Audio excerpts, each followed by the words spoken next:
तो बच्चों, मैं फिजिक्स का पहला क्लास ले रहा हूँ, क्लास 10 में। फिजिक्स में 4 चैप्टर पढ़ना है। 2 चैप्टर लाइट से संबंधित है।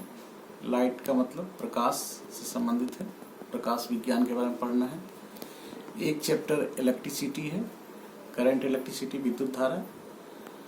और एक और चैप्टर है magnetic effect of electric current, विद्युत धारा के चुंबकीय प्रभाव और मैग्नेटिक फील्ड लाइंस, चुंबकीय क्षेत्र रेखाएं। ये 4 चैप्टर हम लोग को पढ़ना है। पढ़ाई के पहले हम लोग चैप्टर स्टार्ट करने के पहले तो हम लोग समझते हैं कि पढ़ाई का उद्देश्य क्या होना चाहिए। तो हम लोग यदि विद्यार्थी जीवन में हैं तो हम लोग को एक फॉर्मूला पर हमेशा काम करना चाहिए। फॉर्मूला है AKS। AKS फॉर्मूला पर काम करना चाहिए। A का अर्थ है एटीट्यूड, ठीक है, एटीट्यूड। एटीट्यूड का मतलब क्या होता है? रवैया। के का मतलब नॉलेज, ज्ञान। और एस का मतलब स्किल। स्किल मतलब एक तरह से कह सकते हैं कला। तो एटीट्यूड जो है, रवैया, इस पर थोड़ा सा हम लोग प्रकाश डालते हैं। तो एटीट्यूड पर प्रकाश डालने का मतलब है कि हमें जो है प्रकाश की ओर उन्मुख होना है। मतलब हम जब कोई चीज़ को पढ़ते हैं, विद्यार्थी जीवन में है, तो हमें लगनशील होना चाहिए। हमारे अंदर तीव्र अभिप्सा होनी चाहिए कि हमें कुछ करना है। करना क्या है? तो अपने अंदर जो साइकिक बीइंग है, जो चैत्य सत्ता है, उसे डेवलप करना है, उसे विकसित करना है। और उसमें से सबसे जो निम्न स्तर का जो बात है, जो हम लोग को हर समय ध्यान में रखना ही चाहिए, चाहे कोई भी स्टूडेंट हो, कोई भी विद्यार्थी हो, कि पढ़ लिख करके जॉब प्राप्त करना है, पढ़ करके नौकरी प्राप्त करना है। ये सबसे निम्न स्तर का वो मेन उद्देश्य हम लोग का होता है, अपने आप को डेवलप करना। इसलिए हम शुरू में बताया कि प्रकाश की ओर उन्मुख होना, ये हम लोग का एटीट्यूड होना चाहिए। ज्ञान का ये एटीट्यूड है। दूसरा है नॉलेज, ठीक है। यदि हम एटीट्यूड में फेल हो जाते हैं, बहुत लोग ऐसे होते हैं कि उनका पढ़ने का मतलब लगन ही नहीं है, उसको पढ़ने में मन नहीं लगता है। तो वैसे स्टूडेंट जो है 20% के अंतर्गत आते हैं। जैसे आप जब मैट्रिक का रिजल्ट देखते हैं तो 80% पास, 20% फेल। तो 20% में कौन से स्टूडेंट हैं? जो उस फॉर्मूला में, जो फॉर्मूला बताया AKS, उसमें A जो है उसमें भी वो क्वालिफाई नहीं कर पाया, ठीक है। उसको पढ़ने में मन नहीं लगा, वो फेल कर गए, ठीक है। तो उसमें 20% स्टूडेंट करीब आ जाते, 30% भी आते, कभी कभी रिजल्ट 70% भी होता है। उसके बाद है नॉलेज। जब हम लोग पढ़ रहे हैं, क्लास कर रहे हैं, तो नॉलेज, ठीक है, ज्ञान हम लोग को सीखना चाहिए, बहुत बारीकी से टीचर की बातों को सुनना चाहिए, पूछना चाहिए। और ज्ञान को लेने में कभी ये संकोच नहीं करना चाहिए। बहुत बार ऐसा होता है कि कोई बच्चा को कुछ नहीं पता है, नहीं जान पा रहा, नहीं समझ पा रहा है, तो टीचर से वो प्रश्न नहीं पूछता है, क्योंकि उसको लगता है कि कहीं दूसरा बच्चा उसको चिढ़ाएगा, ठीक है, या उसका इंसल्ट होगा, ये बात सोच करके। तो इन सभी बातों पर ध्यान नहीं देना चाहिए। जब भी दिक्कत हो तो टीचर से कंसल्ट करना ही चाहिए। अब बोलेंगे व्हाट्सएप के माध्यम से हम लोग पढ़ाई कर रहे हैं तो कैसे कंसल्ट करें? तो YouTube के माध्यम से जब हम लोग पढ़ाई कर रहे हैं तो कमेंट बॉक्स में जा करके या जो पर्सनल मोबाइल है उस पर आप फ़ोन करके पूछ सकते हैं कहीं कोई दिक्कत है तो ए और के ये दोनों में यदि आप पास होते हैं तो दोनों में यदि पास होते हैं तो लगभग ऐसा जितना स्टूडेंट पास हुआ उसका लगभग 60% इस तरह का होते हैं जो दोनों में पास कर जाते हैं ए के, और अभी एस जो है सो बचा हुआ है। ठीक है, एस का मतलब हो गया स्किल। जैसे जब हम लोग कोई चीज पढ़ लेते हैं नॉलेज हो जाता है, ठीक है, पढ़ने में लगन भी है, नॉलेज भी है, सब कुछ है, लेकिन जब हम लोग एग्जाम देने गए, ठीक है, एग्जाम में बैठे तो कुछ लिख नहीं पाए। ठीक है, जानते थे लेकिन जानते हुए भी लिख नहीं पाए। इसका मतलब है कि कहीं ना कहीं जो है स्किल का कमी है, स्किल को डेवलप करना है। तो कैसे डेवलप करेंगे? तो आप मतलब एग्जाम देना भी एक जो है कला है, ठीक है, एक स्किल है। बहुत बच्चे ऐसे होते हैं जो कम ही जानते हैं लेकिन अच्छा स्कोर कर लेते हैं एग्जाम में, और बहुत बच्चे ऐसे भी होते हैं जो ज़्यादा जानते हैं कम स्कोर करते हैं। ठीक है, तो आपको क्या करना है कि सब्जेक्ट जो हम लोग पढ़ते हैं उसको ध्यान से पढ़ना है, और केवल पढ़ना ही नहीं है, उसको बार बार कॉपी में लिखना है। ठीक है, प्रैक्टिस करना है, कई बार लिखना है। अब कितना बार लिखना है? जैसे कोई फिगर है, जैसे हम लोग फर्स्ट चैप्टर पढ़ेंगे प्रकाश का परावर्तन और अपवर्तन, reflection of light and refraction of light.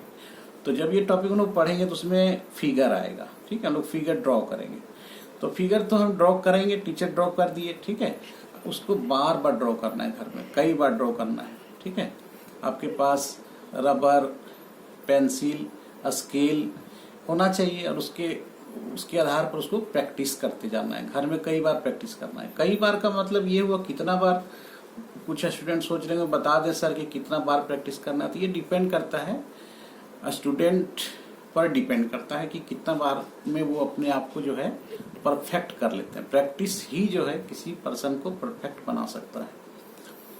तो इसमें जो है जो एस, ए के एस, ये तीनों में यदि पास करते हैं तो ऐसे स्टूडेंट बहुत कम होते हैं।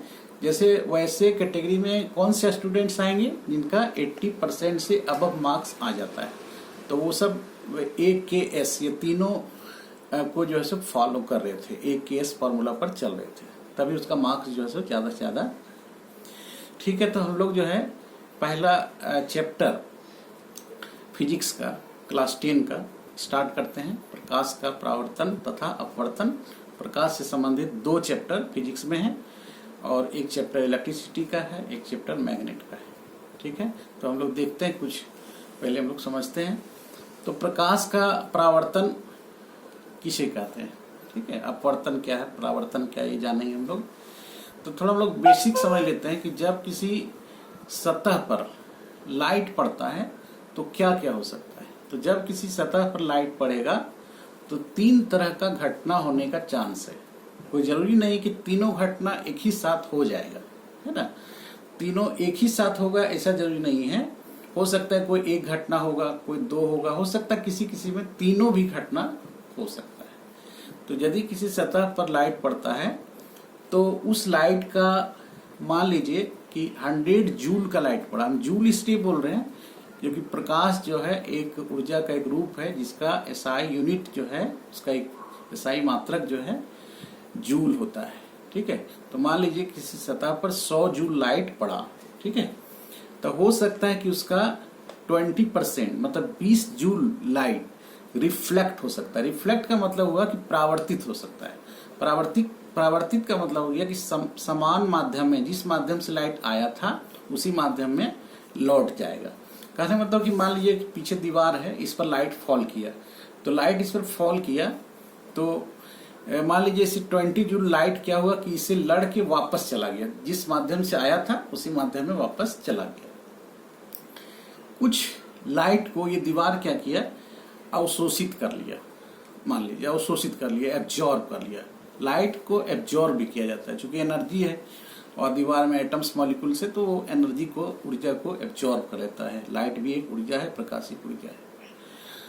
और उस कुछ भाग ऐसा हो सकता है, कुछ भाग ऐसा हो सकता है जो वो क्या कर सकता है, उसको ट्रांसमिट कर सकता है। ट्रांसमिट तो ये वाल नहीं करेगा, लेकिन कुछ पार्ट ऐसा हो सकता है, कुछ ऐसा मटेरियल है जैसे ग्लास, तो क्या करता है, लाइट को ट्रांसमिट भी करता है। ट्रांसमिट का मतलब आर पार कर देता है, ठीक है, एक माध्यम से दूसरे माध्यम में, मतलब अपने से होकर के लाइट को पास कर देता है।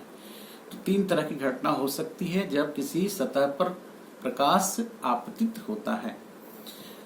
तो हम लोग एक डिवाइस, एक युक्ति के बारे में पढ़ते हैं जिसे हम लोग कहते हैं मिरर, दर्पण। जब दर्पण पर प्रकाश पड़ता है, प्रकाश उस पर आपतित होता है, प्रकाश फॉल करता है, लाइट फॉल करता है, तो उस पर क्या होता है कि ज्यादा से ज्यादा लगभग 99% जो लाइट है वो परावर्तित हो जाता है, रिफ्लेक्ट हो जाता है।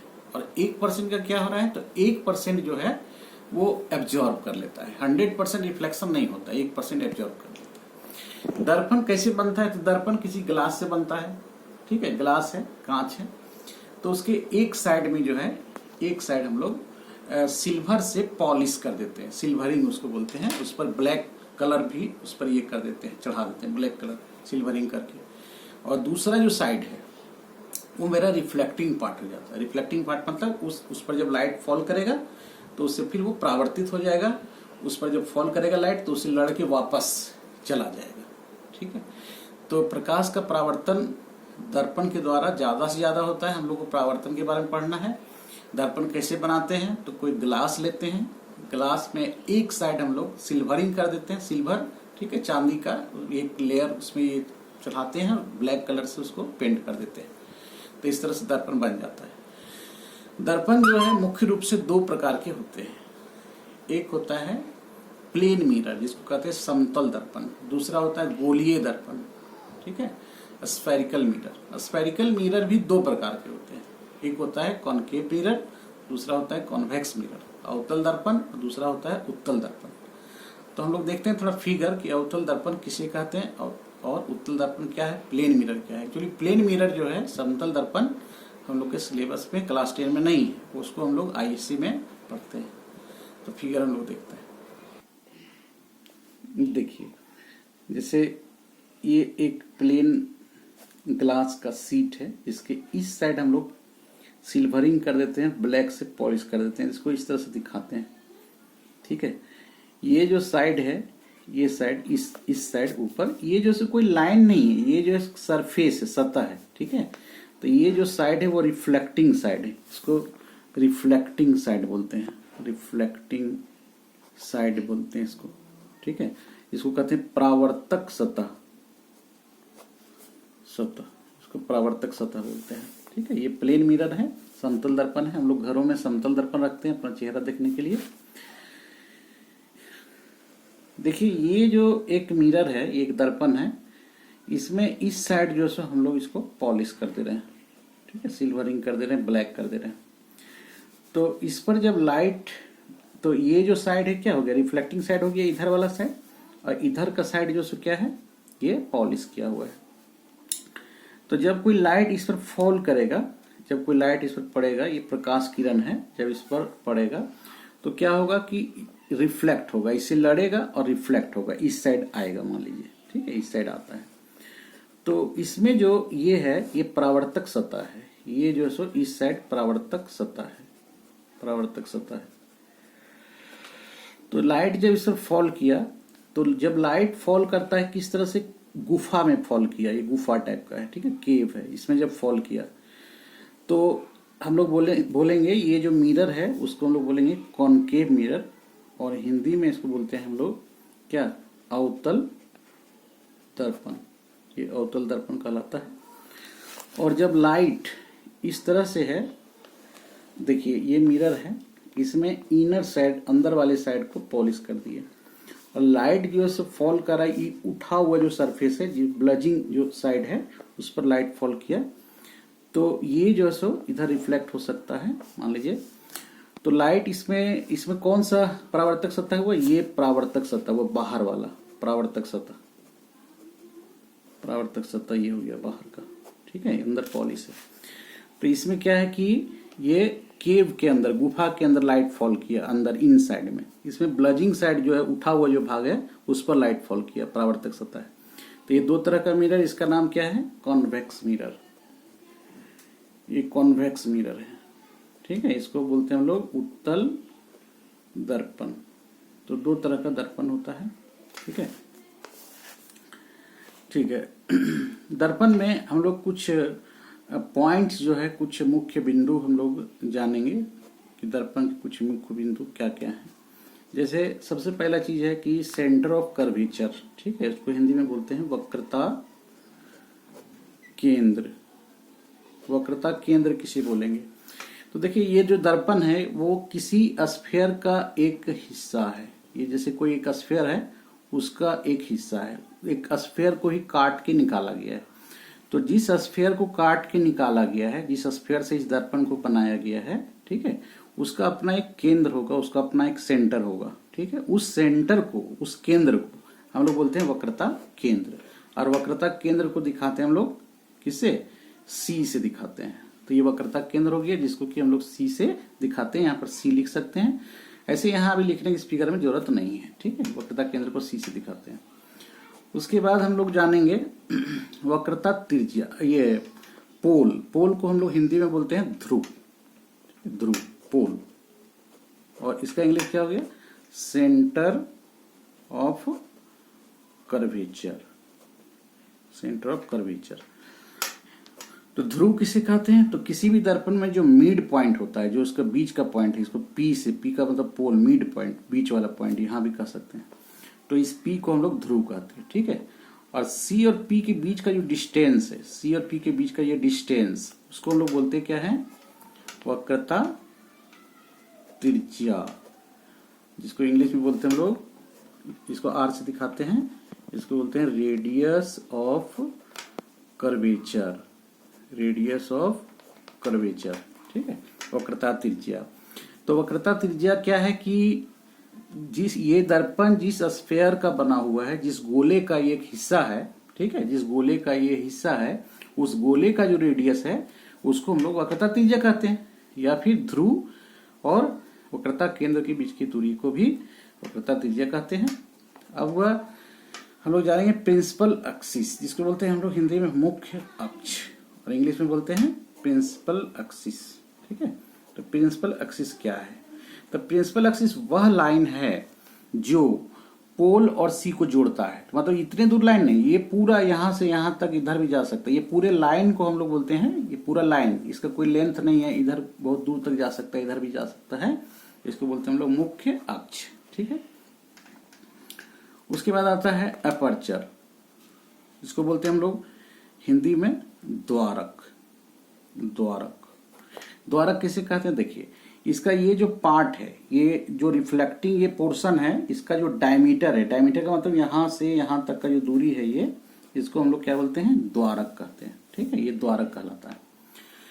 तो इतना हम लोग पहले समझेंगे, फिर अगले क्लास में फिर मिलते हैं।